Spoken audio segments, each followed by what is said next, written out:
And if we don't deal with those things, they can be fabricated into our consciousness and even our subconscious, and we'll begin to live in such dimension. If one should tell himself a lie for so long, that lie will soon become the person's reality and truth. Until the person realizes someday that, wait a minute, this thing actually is not true. When did I start believing this as a lie? So we'll deal with these things, and this will help us, clarify a few number of things. And as we deal with this also, at the same time, it will help us see what entrepreneurship is. Because one way we can understand what entrepreneurship is also by understanding what it's not. And so if we can expose what it's not, then we can really escape the deception around entrepreneurship. So let's pick them one after the other. What entrepreneurship is not. First is skill acquisition, right? Which is known in a number of places as vocational skills, technical skills, and the rest. Vocational skills are not entrepreneurial skills. Vocational skills are actually a form of technical skills. So there are three skills that each of us will need to excel and be prosperous in the things that we'll do to maximize our lives. Categorically, three kind of skills. Categorically, three. The first, technical skills. The second are life skills. The third, entrepreneurial skills. Technical skills can be vocational skills or could be formal in nature. For instance, what people go to school to learn mostly can be categorized as technical skills, whether engineering, economics, accounting, law, computer science, MIS, psychology, all these can be categorized as technical skills. The second categorical skill is called life skills. So life skills are the skills that unfortunately are also not taught in schools. They are technical skills can be taught in schools, can be taught in vocational schools, but life skills are not taught in schools. And this is the very crucial one that most employers in Nigeria complain that Nigerian graduates lack. So this actually covers things like the ability to take initiatives, problem-solving skills, analytical skills, the ability to lead and communicate effectively, not being told what to do, but taking initiatives, understanding how leaders think and operating at that particular level. Basically life skills, what some people call soft skills. And the third categorical skill can be referred to as entrepreneurial skills. So this is a skill that helps you see problems differently. They help you see problems as opportunities to take advantage of them. So instead of complaining like other persons, you are able to optimize problems and take advantage of them to your advantage to create prosperity in the process. So that's what distinguishes from it. So vocational skills, whether it be soap making, whether it be learning how to make clothes, whether it be trying to design something, all those are vocational skills. They're not entrepreneurial skills. So if you are in a system where they're providing vocational skills and calling entrepreneurial skills, just know that you still need to develop your entrepreneurial skills to be able to make sense of those technical skills. Entrepreneurial skills help you to optimize your technical and life skills to be able to create prosperity with them. Because if you're given a technical skills, whether formal, in the case of what you get as a degree, or informal, what you get maybe informally, whether you learn how to sew clothes and all that, and you don't cultivate the entrepreneurial skill to be able to employ those two skills, then you have to need an entrepreneur to employ you in order to use your technical skill to be able to create prosperity in the process and pay you a fraction called salary as a reward for your effort. So vocation skills are not entrepreneurial skills. So we can't call skill acquisition, which a number of higher education institutions offer their students, we can't call that entrepreneurship. So just to give us a bit of perspective around here, being equipped with the vocational skills of sewing and cloth making or any other vocational skill you can think of does not mean that you can build the business of sewing and cloth making. Someone may need to hire you to engage your skill and pay you wages for your skill. So cloth making is different from the business of cloth making. Entrepreneurship is understanding the business of cloth making. So one of the leading designers we have in the world today is Tommy Hilfiger. Tommy Hilfiger, even while he was still actively involved in the company, even as a person, wasn't sewing, but he had people who sew. So he understands the business of cloth making. He doesn't have to be the technical person sewing. No, he doesn't sew, but he understands the business of cloth making. and how that business can be built and how that business can create a fortune and multi-million dollars in the process. While someone there only understands how to sew the clothes, that's a different thing. So technical skills are not entrepreneurial skills, right? Entrepreneurship is a mindset that is validated by action. And this action is centered around business building, not just a fraction of it, which is around vocational skills. If this is not clear, I would like you to use the Q&A button to express what's not clear so I can address that, because I need to set this foundation. So Becoming a High Growth Entrepreneur Series 1.0, 2.0, and 3.0, the three of them are designed to set the foundation, because we've actually not started building. This is just to help us set the foundation. And then the next sessions of the series will now be building, particularly the next 3 sessions will be centered around building, really. Which is what will help you have something really sustainable. All right. So if you look at skill acquisition, NUC, that is the National Universities Commission in Nigeria, has been making certain drives for roughly about 10 plus years now, advising and telling universities, education institutions to have a plan B for the plan A for their students. So the plan A, of course, is the BSc degree. But should in case the student doesn't get a job in the process of the first session upon graduation, how will such students survive? Can we incorporate other skills that the student can have so that such students can always be entrepreneurial? So for NUC, skill acquisition is kind of like entrepreneurship. It's not entrepreneurship, even though it's the plan B for the plan A. It's very similar actually to plan A, because just as plan A requires that you get someone to employ you, their plan B also requires someone to employ you. What you need is that capability to be able to employ, which is entrepreneurial skills. Let's pick the second one. The second deception around entrepreneurship that we have to escape, which is what entrepreneurship is not, is self-employment, right? As simple as it is, it actually means employing yourself. And I've explained that. And many people think this is entrepreneurship because it looks just like entrepreneurship. After all, entrepreneurship is you not working for anyone or working for yourself, right? But it's not entrepreneurship. You can employ yourself and not have a business. It's possible. Someone who has a technical skill as a mechanic can set up something at the roadside and actually set up something and literally employ himself and wait for someone to get him to do 1 or 2 things or jobs that is centered around his skill. That does not mean he's an entrepreneur. I'm sorry, I'm going to kind of like bust the bubbles of quite a number of you here, but I need to clarify this truth so that we can focus on what to build. So we're talking about cultivating high growth entrepreneurs to build multi-billion-dollar businesses. It's not around self-employment. Self-employment is still within the lowest rung of the ladder. And we have to get that clear so we can make progress here. Before I leave this, let me just give an example. So, okay, good. I'll give an example when I move further beyond this, but let me just be able to point out something, right? That an entrepreneur who is going to build a business is not just employing himself, he's also employing other people. He's also employing other resources. He's also employing other tools. He's also gathering capital. And he's creating something which I will show us later on, which are categorized as prosperity. It includes values, it includes opportunities, it includes wealth. Employing yourself is not a solution to that. There are many persons that various governments have called entrepreneurship, that they are actually not entrepreneurship, but self-employment. In fact, programs that have been put in place to say, okay, so we want to support entrepreneurs, they're actually referring to SMEs. They're referring to people who employ themselves.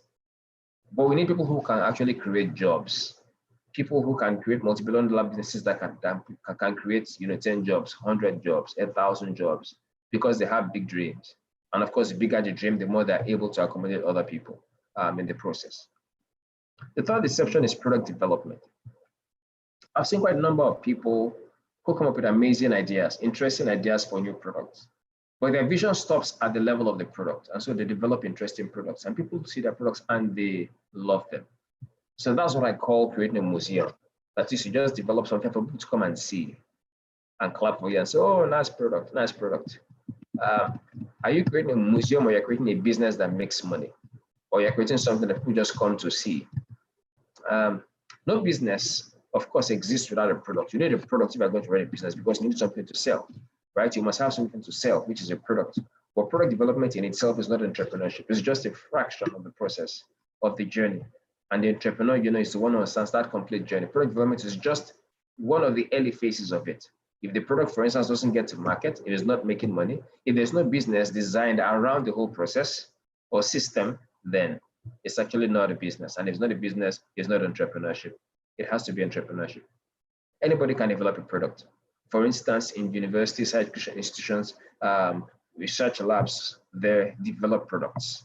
But a number of those products end up as exhibition materials on the shelves.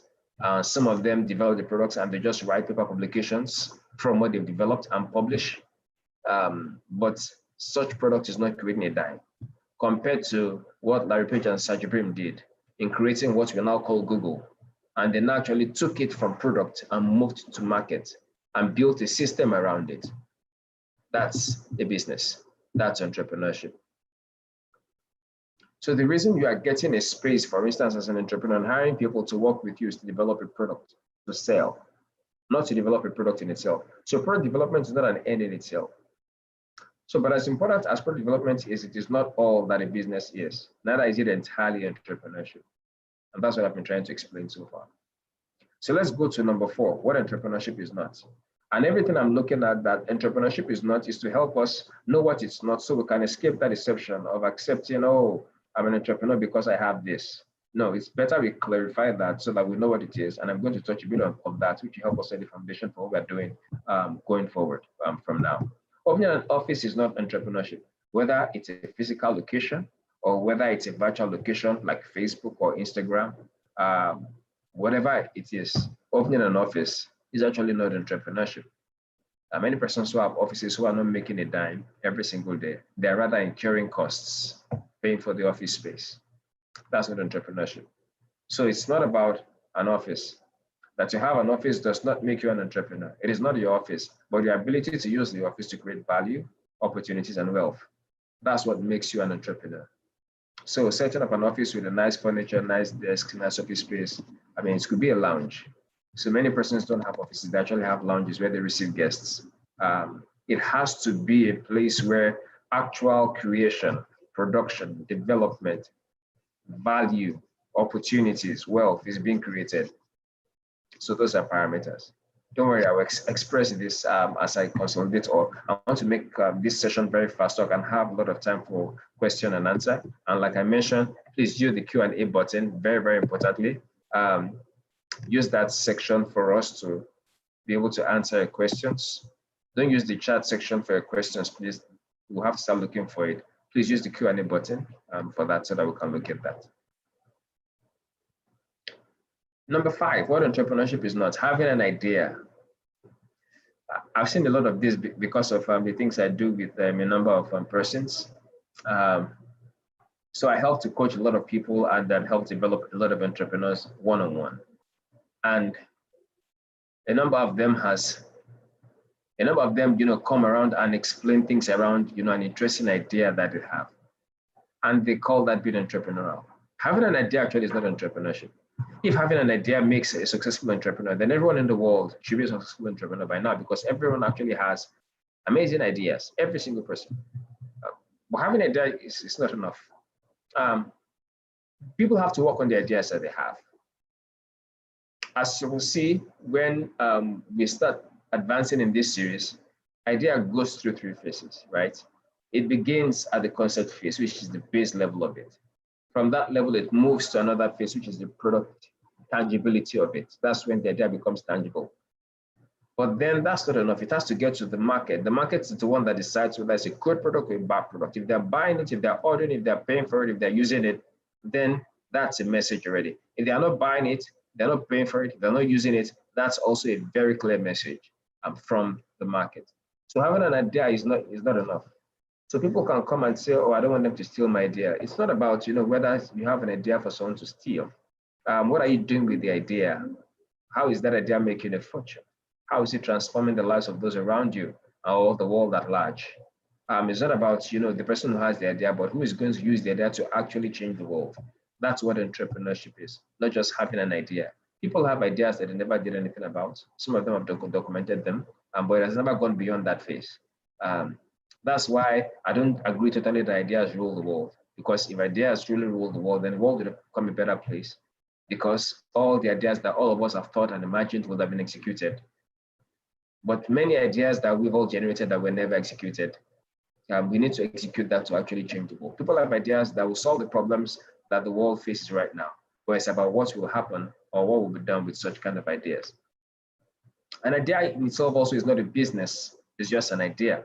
Basically, mainly represents raw materials entrepreneurs use to solve problems, create products, and improve on their productivities.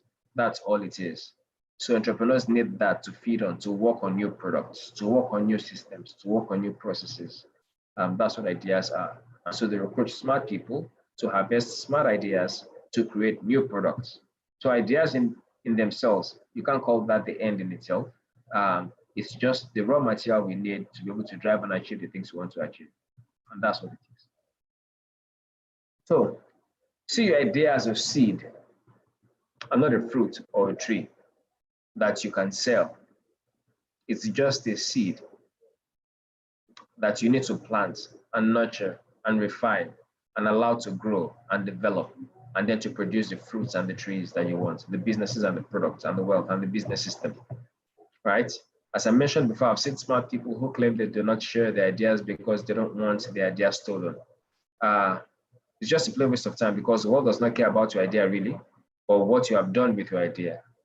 Like people don't buy the ideas of a light bulb. They buy a light bulb. People don't buy the idea of a phone. The idea of a phone doesn't make phone calls. It's a phone that actually makes phone calls.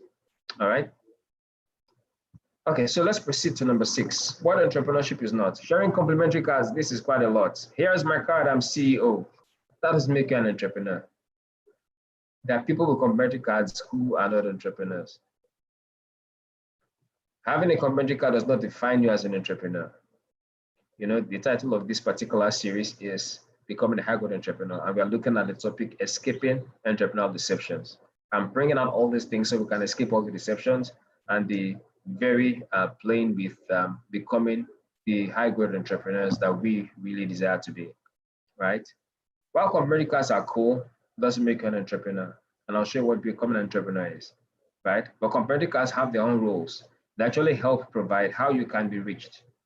Having it gives you the opportunity to connect with people and give people the chance to know how they can reach you, whether by phone call, because your phone number is there, whether by an email or your social media handle. But it does not make you an entrepreneur. It just helps people know how they can reach you. It's practically an identity marketing tool that tells who you are and how you can be reached. But the question is, after you give them and they reach you, what are you going to offer them? How are you going to offer them? How will that offering make you money? And what's the system that sustains the whole process? If you can answer these questions, what you just have are complimentary cards, not a business. And that doesn't make you an entrepreneur. The card holder the card is as valuable as the owner. So if the owner is not an entrepreneur, the card is not entrepreneurial. And this explains what I was trying to give as an example. So if the complimentary card, points to you and people will reach you, what are you going to be offering them? People actually keep complimentary cards of those that they value, people that can add value to them, and people that they need. So first things first, become a person of value that people need and want badly. When you become this kind of person, your complimentary card becomes as valuable as such.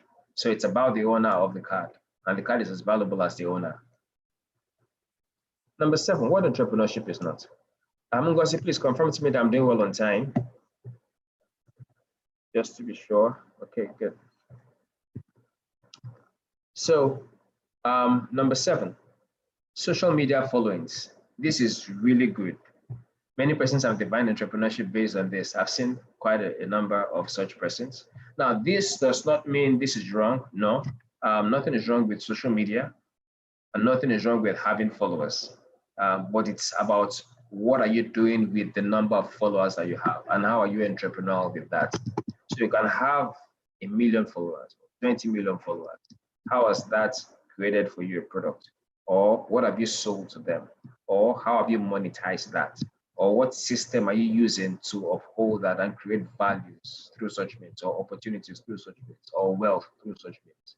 If you can't create values, opportunities, or wealth through this, then that doesn't make you an entrepreneur. You just have social media followings.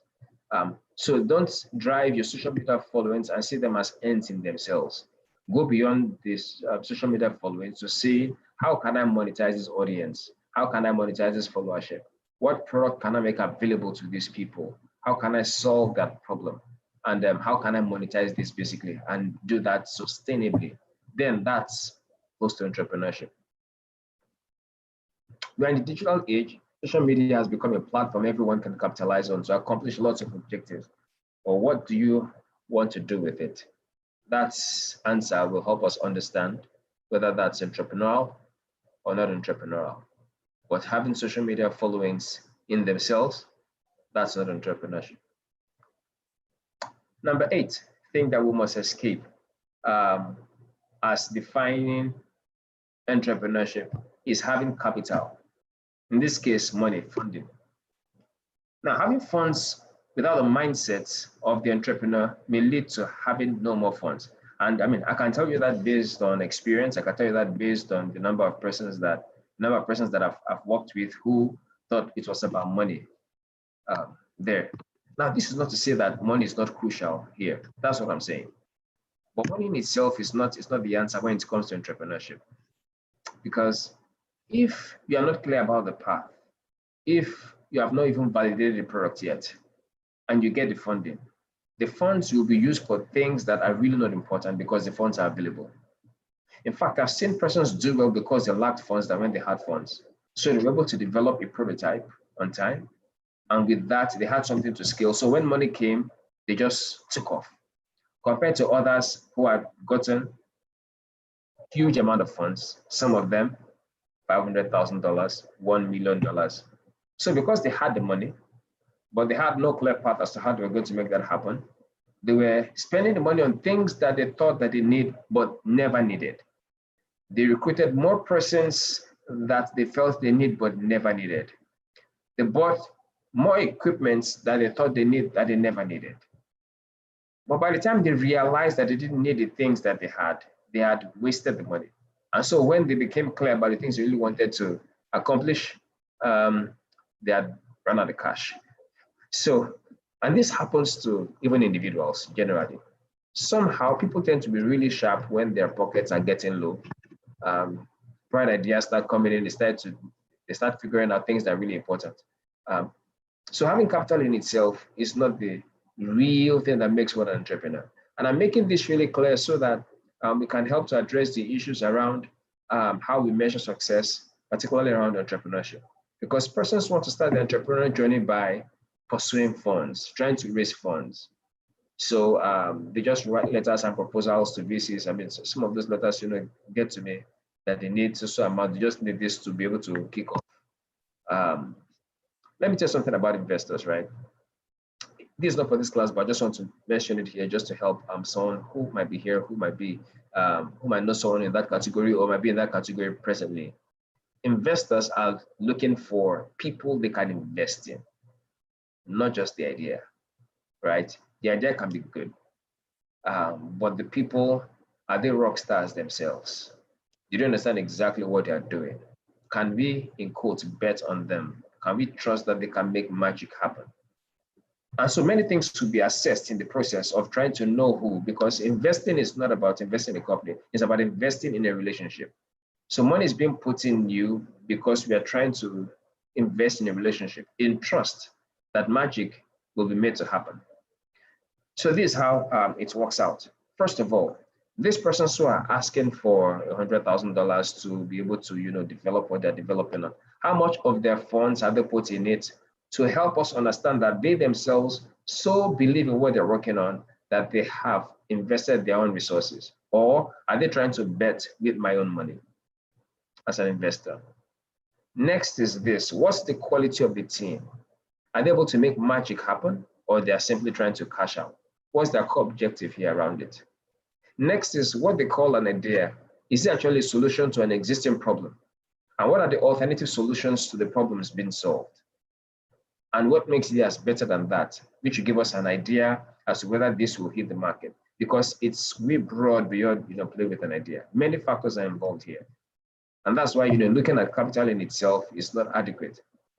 And that's why the focus should be on becoming the high growth entrepreneur. That mindset, that mentality, that personality helps you, in making other things really sustain.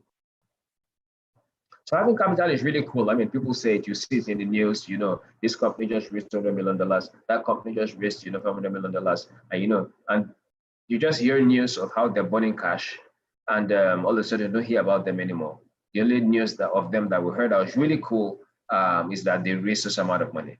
You don't measure the success of a company based on the amount of money they have raised.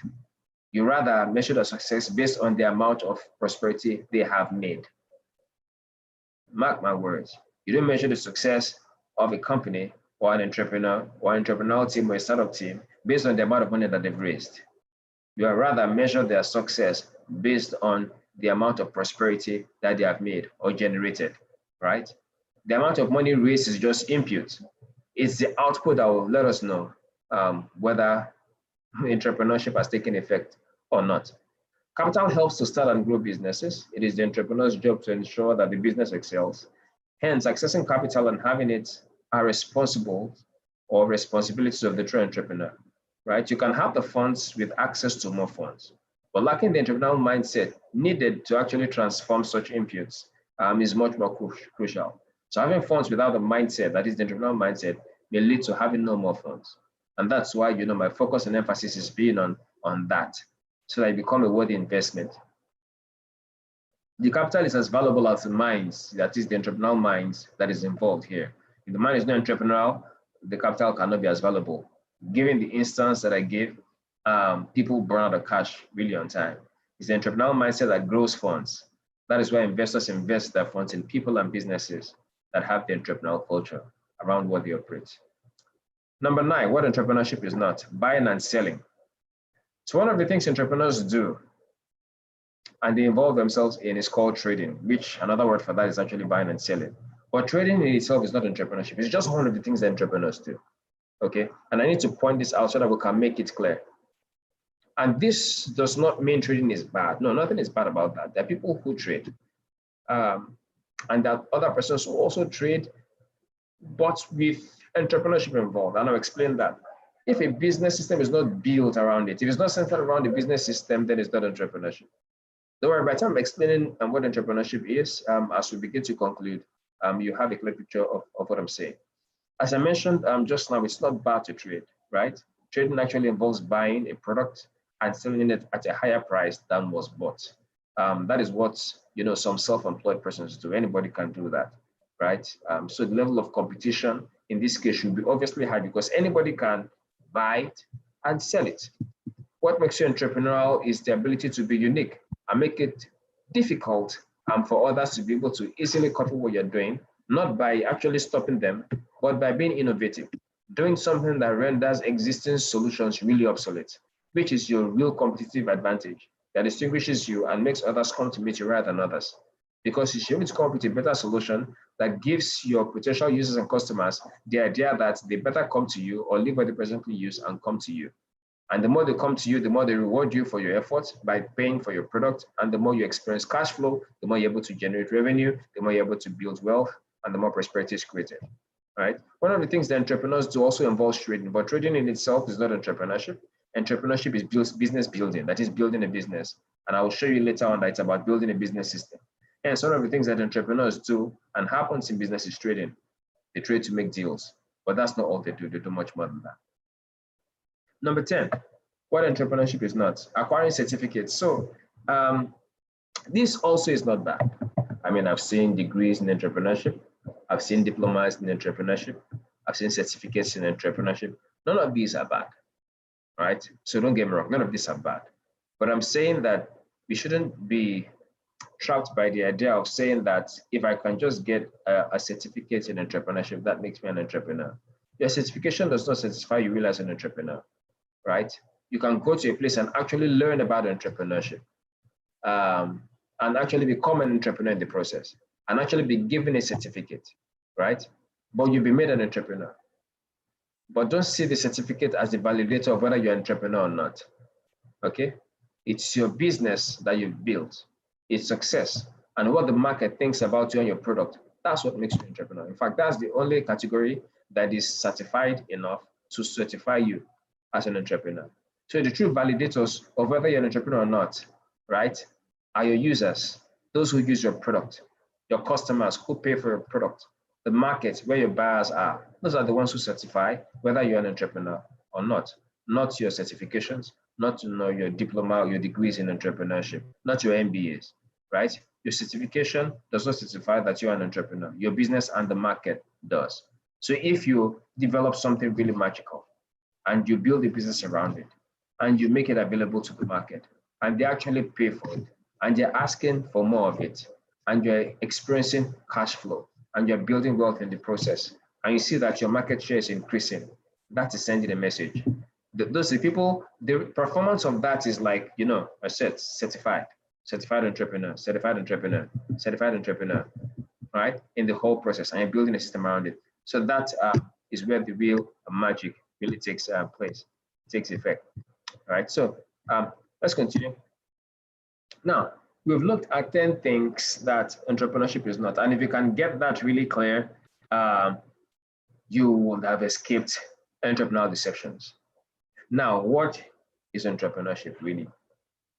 If all these things that I mentioned so far, if they are not entrepreneurship, what then is entrepreneurship? And how should we begin to pay attention to it? So now we know what not to be deceived by. What then is the truth about entrepreneurship? First of all, let's make it clear that entrepreneurship is a way of thinking. It's a mindset. It's the way we view life. And that's why, if you notice, the part 1 and part 2 of this series were all centered around setting foundation set. The first was around finding yourself. Second was around developing the entrepreneurial mindset. And so it makes this particular class a lot easier because we've had those classes before this one. So this will clearly be understood. And these foundations, this one inclusive, will help us understand what to be doing going forward, because going forward, we're now going to the art of actual venture creation, creating ventures. And I'd like us to also begin to apply the things that we'll be learning, the things that we're doing, because I'm hoping that a number of you will create multi-billion-dollar businesses in this process as you apply these principles to work. And you can share this with others as well. Now, so entrepreneurship is about creating prosperity by engaging resources, building a system to sustain the creation process, as well as working on the system to increase its resourcefulness, optimality, performance, productivity, profitability, and scalability. Note my words, particularly the ones I emphasized: creating prosperity, engaging resources, and building systems, as well as working on the system. I'm going to dwell on these 4 because this 4 actually explains the real job of the entrepreneur. And this will help us understand what entrepreneurship is. Meaning the entrepreneur's job is to create prosperity, and I'll show what prosperity is. His job in order to create prosperity involves engaging resources. It also involves building a system to ensure that the engagement of resources, they are sustainable, and also working on the system. So let's take one after the other and buttress on this. Let's start with the first one, creating prosperity. Remember the things that I've extracted out: creating prosperity, engaging resources, building a system, and working on the system. So let's start with the first one, creating prosperity. This is the core of the entrepreneur's job, right? And prosperity actually, as far as this class is concerned, are 3 things. First, values. Second, opportunities. And third, wealth. Value refers to anything people want and they are willing to pay for. So you have a device you are using to view this class, for instance. Whether you paid for it or someone gave it to you, somehow you value it. And if you paid for it, it's because you value it. So you've placed some form of value on it, and so you've paid for it. Anything that you're willing to have and you're willing to pay for, that's value to you. Any place you're willing to go or commit your time to, you value it. So value is anything people really want and they're willing to pay for, whether they want to pay with it with their money or they want to pay for it with their time. But the value, that's why they're giving their time to it. You value this class, that's why you're giving your time to it. Anything you pay for in terms of time or money or whatever resource that you have, you value those things. So that's what value is. The entrepreneur's job is to create what people value, not what they think. And this is crucial for me to explain this because not everything that is being created or produced is value to everyone. So there are many things you see in the market that you don't pay for. There are many things that producers have produced that people don't buy. People are not buying it because they don't value it. If you're going to be a rockstar entrepreneur and you're going to create prosperity and wealth, then you must be able to create something that people value. Focus on creating value, not just creating products, not just creating what you think they value, not just creating anything that comes into your head as an idea. Focus on creating value. That's the focus. So your step one is to find out what is value. And the way to find out what value is to find out what the problem is by those you want to make such product available to or the value to, because value takes the form of a product, right? It could be in form of a tangible or a service. But as I mentioned, it's anything people want and they're willing to pay for, whether in terms of their time or in terms of their resources. As an entrepreneur, particularly a high-growth entrepreneur, part of your core jobs is to create value. An iPhone, a laptop, clothing, a wristwatch, pair of glasses, food, drinks, an apartment, chair, furniture, bags. What is it that people are willing to pay for?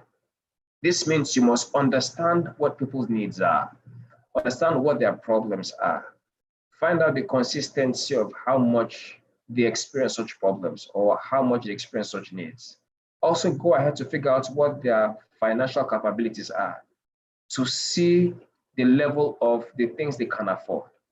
Because if it's too expensive, it may not end up as value to them because they may not pay for it. So you also want to understand, how much they're willing to pay for it. I think it was in the last class that I talked about Nnamdi Ezeugo as a case study. When I was trying to give an example here about developing the entrepreneurial mindset. So what Nnamdi Ezeugo did, after I discovered that lots of Nigerians were holding, 2-3 phones at the same time, he was able to, because he spoke to Nokia, he spoke to Samsung, and they seemed not to believe in the vision that Nigerians would like to buy phones that have the capacity to take in more than one SIM.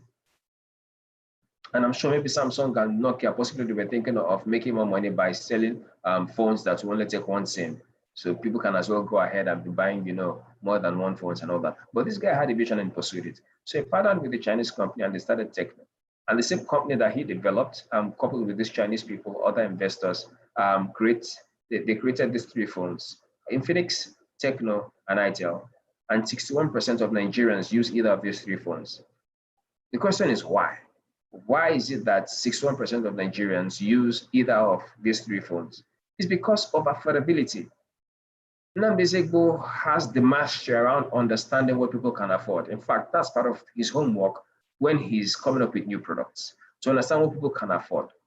And so a typical Samsung can be on the average, roughly maybe around 120,000, 200,000, and the rest of them. iPhone, a little higher than that, but persons, want to also be on WhatsApp. They also want to use smartphones. They also want to download apps and do other things. And so, with a Tecno or Infinix or Itel, you can always do those kind of things. And you can buy those things for maybe some of them 30,000, some of them maybe 50,000 or 80,000, but within a range that the larger market can accommodate. So think of a pyramid, right? I'm still going to show you guys this in subsequent classes. Think of a pyramid and split it into 3 layers. The bottom of the layer, that is the last one, is bigger than the second, and the second is bigger than the peak. Look at the peak. There are fewer persons there. Look at the base, there are more persons there. So this actually is talking about various classes. So we have the lower class. Lots of people in that group. We have the middle class. Lots of persons are there, but not as much as those at the lower class. Then look at the upper class, just few persons are there, but they're holding huge amount of resources. So in developing a product, you want to understand who exactly am I creating value for? Is it those at the upper class? So if it's those at the upper class, then I know I'm developing a premium product. Apple, for instance, knows that they are not creating the iPhone for everybody. They are creating for those mostly at the upper class and some persons in the middle class who would like to have, the iPhone, right? And so they made it a premium product and hiked the price to send the message on the targets that they're targeting for. And those at the upper class are excited about doing that because it's about class. It's about using an iPhone. So there's the classy identity around using an iPhone. I mean, you see someone hold an iPhone, you know the amount of money he or she has spent on that. So it's about class. What Nnamdi Ezekwo did was to target those at the middle and the lower class. Huge amount of people who can afford phones around 30,000, 50,000, 80,000. But help me to the maths.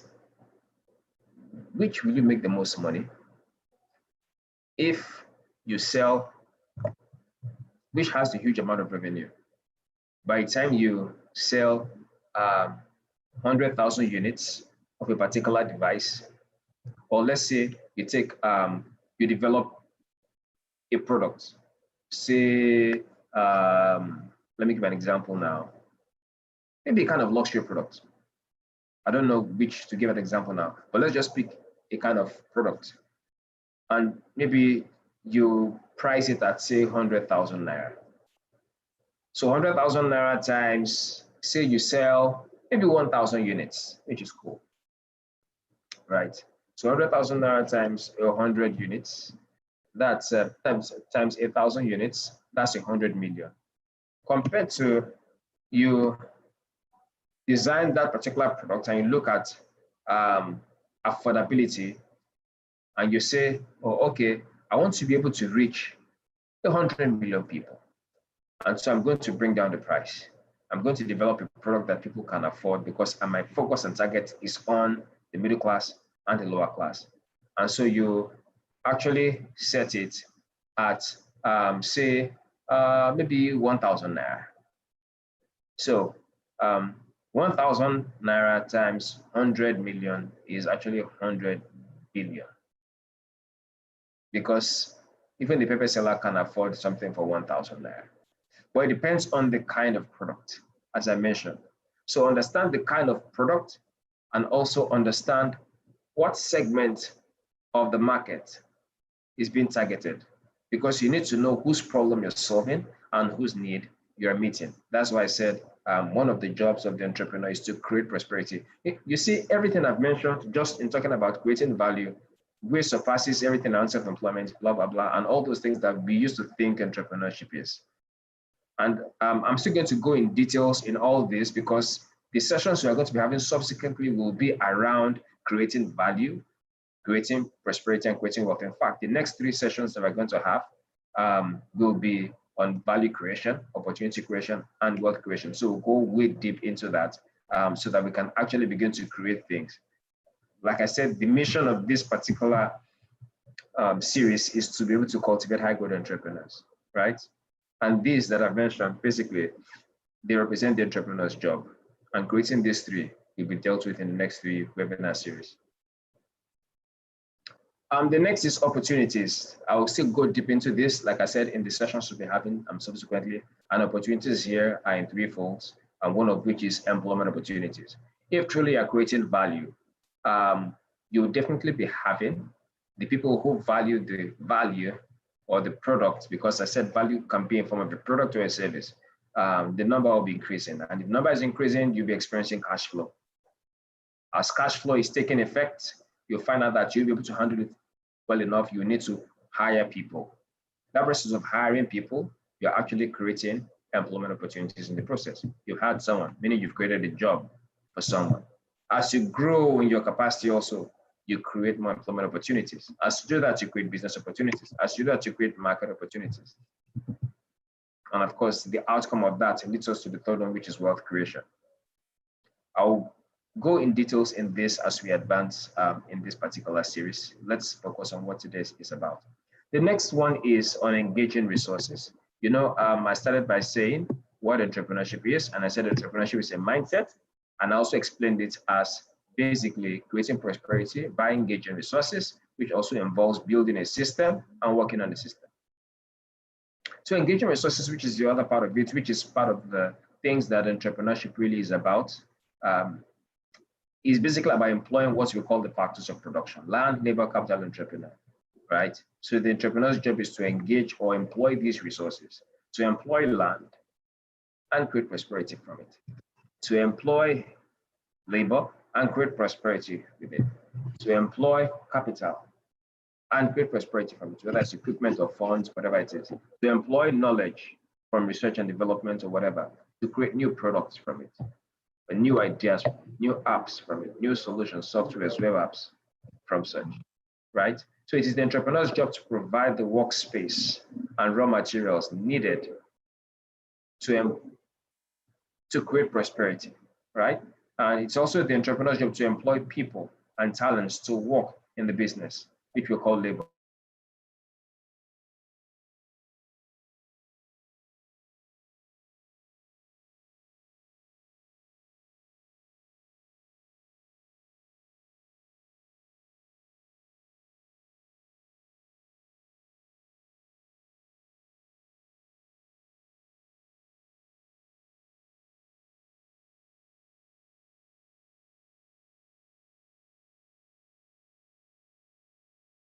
In itself, not entrepreneurship in itself.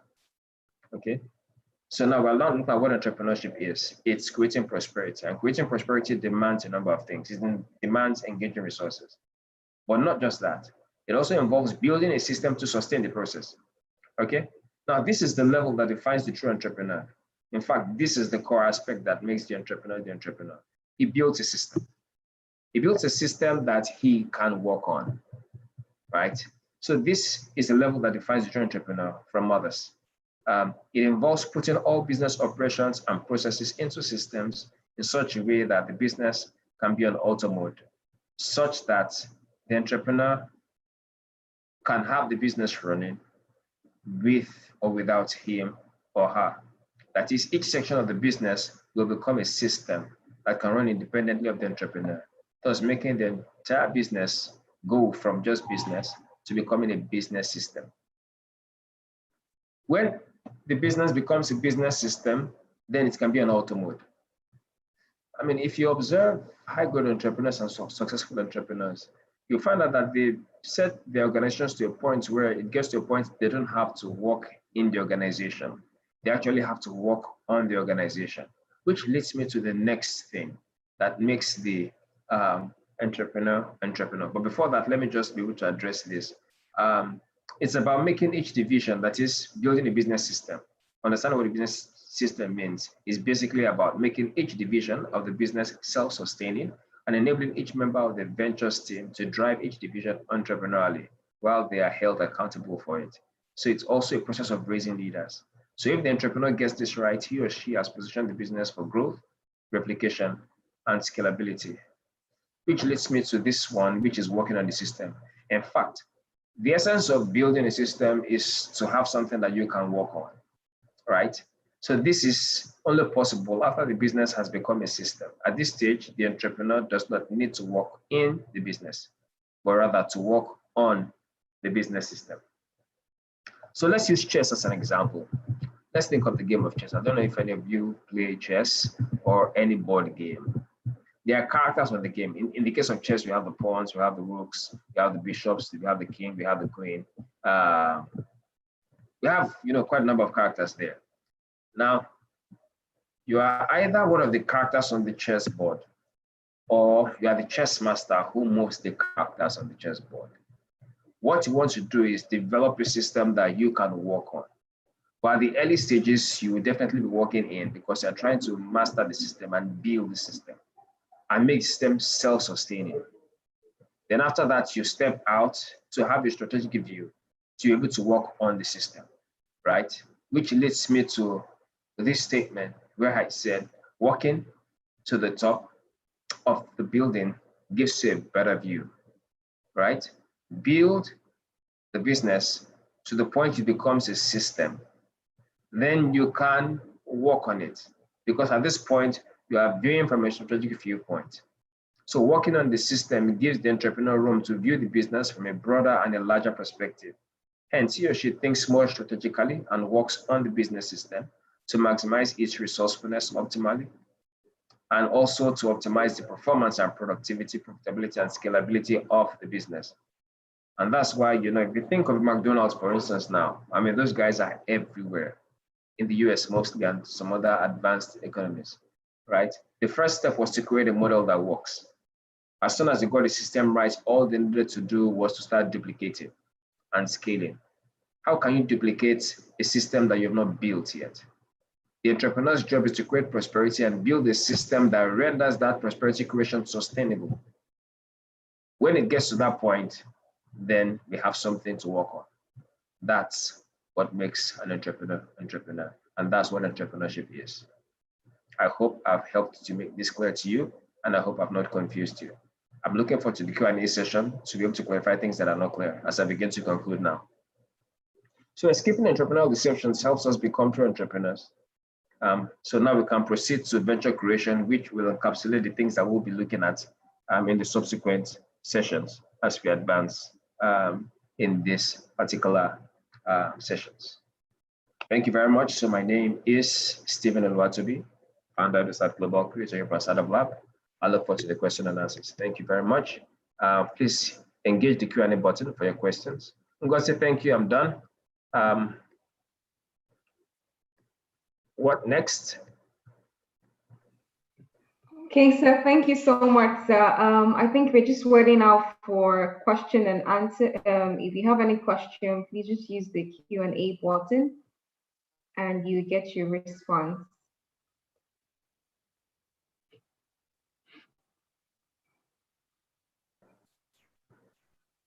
I think I can see one question here.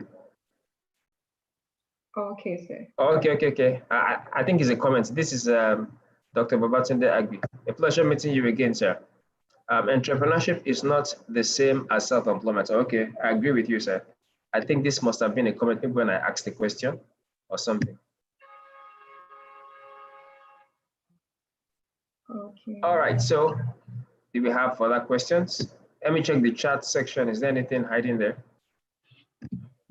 Not at all from my end, sir. All right, thank you. Is it that it's so clear? I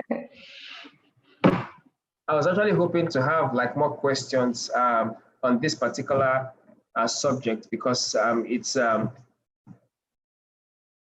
something that I noticed many persons might not have heard before or clarified, or maybe some persons might not have. Okay, someone is raising a hand here. Ngozi, do you want to help out and find out?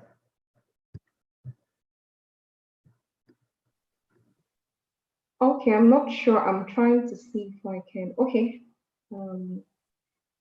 Okay, so Babatunde, so do you have a question or do you want to make a comment?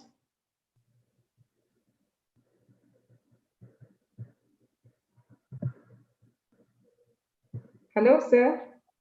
Oh, he won't be able to answer until you allow him to answer. Oh, I see. Okay, sir, I think it's from your end. If you could. Oh, is it me? Am I the host? Yes. Okay, all right. Okay.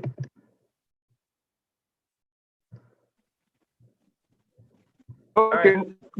Good afternoon, everyone. Good afternoon, sir.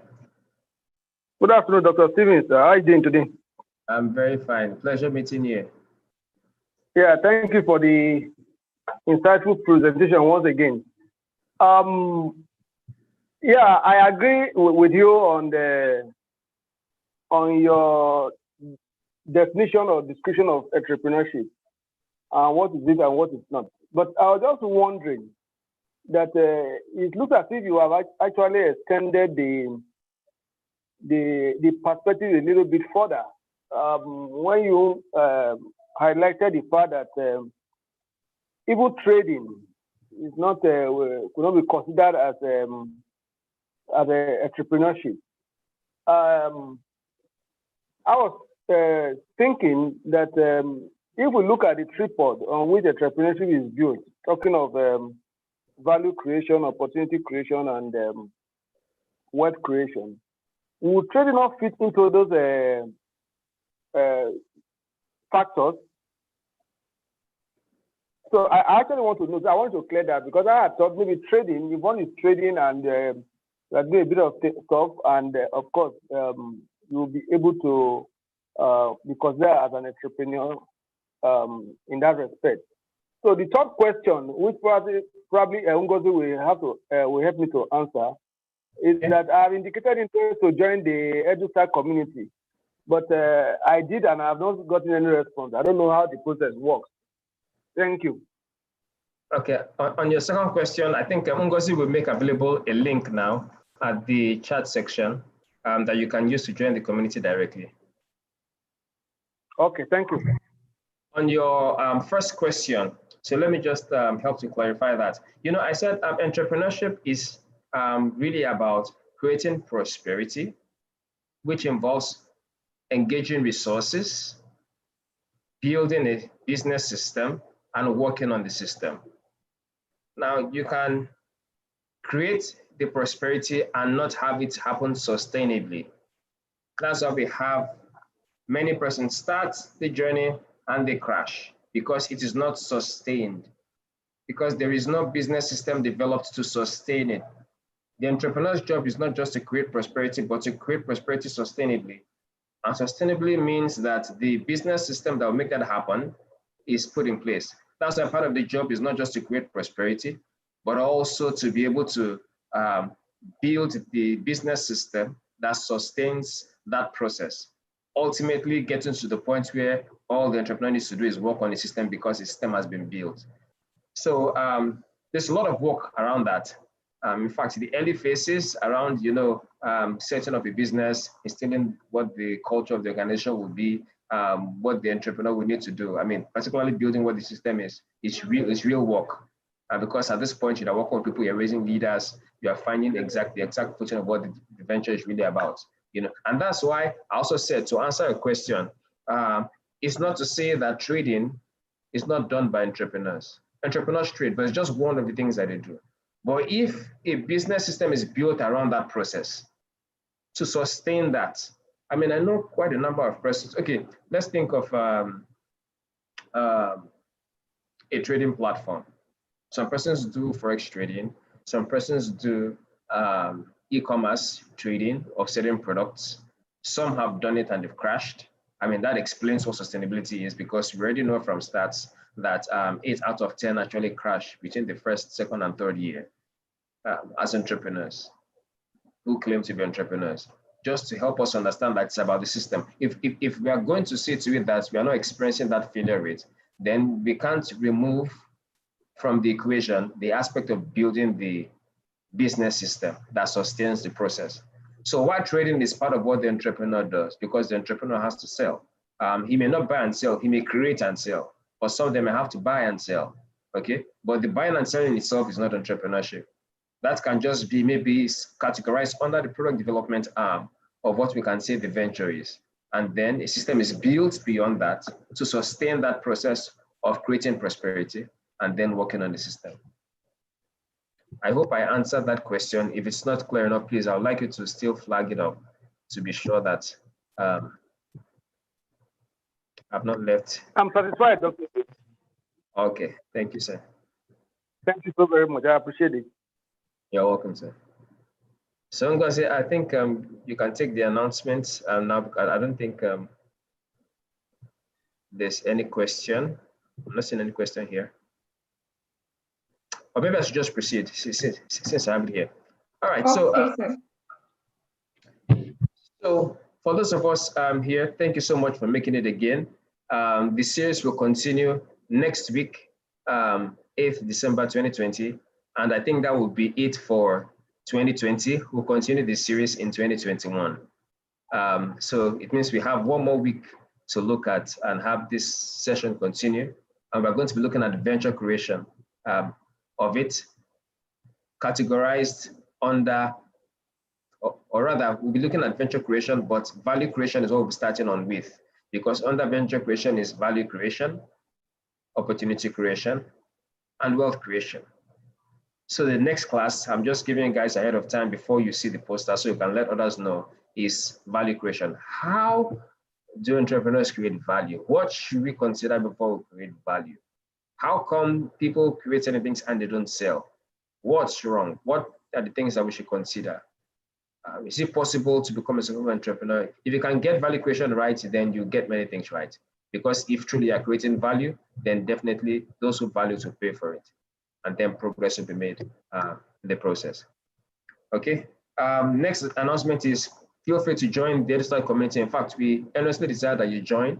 This will help us to keep track of those who are involved in this session, because we want to be able to measure progress. Some of you have started your journey as entrepreneurs. Some of you have not started their journey as entrepreneurs. For those who will start, while this series is going on, we want to know the stage you are, want to know how we can help. Thankfully, we have certain platforms that we can help to use to support what you're doing. We also help to provide acceleration support for those who start the entrepreneurship journey. So you can take advantage of that, but you have to be a part of the community. We need to know who we are dealing with. Even with that, we're still going to send a link where we can also get your information and how best to reach you, so that we're not just putting all information in general. There's some things that will have to be personalized. And so we'll send the link to you where you put in your details and how best we can reach you so that we can make it much more personalized. So we're not, making certain information in general to everyone. And so we can also ensure we achieve privacy for each of you who will be in the community. Quite a number of you have not joined the community. I will request that you please kindly use the link that has been put in the chat section that you used to join the community. For universities represented here, you can bring EduStart to your school. You can send your email or the email of your management or anyone that we should be talking to your university to this email here, partnership@edustart.global. And the head of partnership will also get in touch with you and send a proposal to your school, and then we can be a part of helping to cultivate high-growth entrepreneurs in your own university. And you also can use that to accomplish your own dream as well. Like I said, the mission of EduStart remains cultivating the high-growth entrepreneurs. We actually have a target of cultivating 50,000 entrepreneurs within 3 years to create prosperity in Africa. Actually, to create multi-billion-dollar businesses in Africa. And of course, to create multi-billion-dollar businesses, we need to create people who can make that happen. And those are not ordinary entrepreneurs, they are high-growth entrepreneurs. And we're committing ourselves to do that. Next on assignment is sign up for the EduStart Reach, which is the mission that we expressed as in our mission, which is cultivating high-growth entrepreneurs. Also follow the link in the chat section on how you can sign up for that. I think that is edustart.global/the-next-billion. edustart.global/the-next-billion. Sign up for that. You can also become a volunteer of EduStart Global. We got some persons who indicated interest last week. Thank you so much for joining our course and being part of the things that we're doing. Ngozi gave me an update on that. I'm sure you get more details on that, and each of you will be deployed accordingly as to where you have indicated that you best help contribute. So for those of you who also like to be part of what we're doing, kindly use the link. Ngozi, is there a link they're supposed to use for those ones to become volunteers? Oh, yes, so the link is already in the chat box, bit.ly edustart_volunteer. Perfect. So please use that link for those of you who would like to join us in doing that. And of course, feel free, as soon as you get integrated as a volunteer, feel free to put it on your LinkedIn profile as part of your track record as to what you're doing and the value you're adding in places. All right, the next is you can give towards our mission at EduStart if you are really benefiting a lot from the things that we're doing at EduStart. we request that you give to the things that we're doing. A number of you know by now that EduStart Global is a foundation, and our mission is to cultivate high-growth entrepreneurs. And if you observe the way we've been doing the things that we're doing, we are trying our best to ensure that money is not the reason why people are not accomplishing the things they would like to accomplish. And so we're trying to make, many things as much as possible free. So if you are the kind that you're enjoying the things that we're doing and you'd like us to reach more people and also to be able to achieve the number of things that we're trying to achieve, kindly use the link on the screen there, bit.ly/give-edustart to the things that we're doing. Also follow EduStart on social media, just simple as @EduStart Global, @EduStart Global, and we're glad to reach you there. Thank you very much for making it today. Ngozi, over to you. Thank you very much, Dr. Stephen, for the wonderful session you had earlier. Just to reiterate, I think one of us has asked the question in the chat box. There's this on the Smart PC, like a workshop, I guess. Mr. Babatunde was asking that. So, yes, I promise that. So Ngozi, you help us on that, right? You help us fix a time. Yes, we'll do that. I will communicate, but just sign up on the EduStart Learn community because it's going to be a closed workshop. It won't be previewed to everyone. So if you want to be a part of it, you have to be on the EduStart Learn community and we'll communicate details there. Thank you to everyone that has joined. So if you know you're learning something new through the sessions we've had, please encourage your friends, your colleagues, your schoolmates to be a part of this session. We are living in the new normal, and technology is what is driving through when it comes to whatever kind of businesses you want to engage in. And through the shared insights Dr. Stephen is giving us here, that would help spur your success in your entrepreneurial journey. So don't just keep the knowledge to yourself. Please share via your Twitter, via your social media handle, and also communicate to your friends and family. We'd like to see more people be a part of this journey in cultivating high growth entrepreneurs. If you have any further questions or you need clarity, please join the EduStart Learn community. And for those that have indicated interest, thank you so much. We'll be getting back to you shortly, just trying to put one or two things together, but we'll get back to you shortly. Okay, I think that's about it. Have a pleasant day ahead. Okay, thank you, everyone.